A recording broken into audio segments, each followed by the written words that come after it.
මිනිස්සු කන වෙලාවට කන්නේ මොනවා හරි කටට දාගන්නවා කන දේ දන්නේ මිනිස්සු කෑම කමි හෙට ගැන සැලසුම් කරනවා.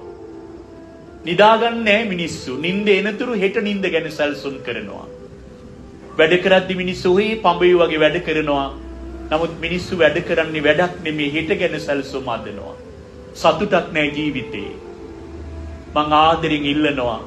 ඊටාම සල්ප ආයු ප්‍රමාණයක් අපි ගෙවන්නේ. මේ ගෙවල දාන්නේ පරම දුර්ලභ මනුස්ස ජීවිතේ. දුර්ලභංච භික්කවේ මනුස්සානං උත්පාදෝ කල්ප කෝටි ගාණක් භවයේ ගත වුණත් මහණෙනි මේ ලස්සන මනුස්ස ජීවිතයක් අය ලබන්න බෑ කිව්වා. වැඩිපුරම සංසාරේ මහගෙදර උනේ പ്രേත ලෝකයේ අපිටයි මටයි ඔබටයි. වැඩිපුරම කල්ප ගාණක් ඊළඟට අපිට හුරු පුරුදු මහගෙදර උනේ තිරිසන් අපාය.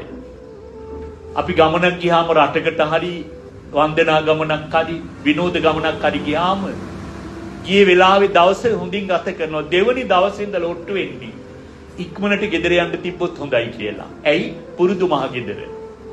මිනිස්සු ලෝකේ ජීවිතයක් ලබන මිනිස්සු හැම වෙලාවෙම බරයි අර පුරුදු මහගෙවල් දෙකට දුවන්න. പ്രേත ලෝකයේ තිරිසන් අපාය. බුදු කෙනෙක් ලෝකෙට පහළ වුණේ ගැලවීමේ මඟ කියලා දෙන්න. දැන්වත් ජීවිතය ගැන හිතන්න.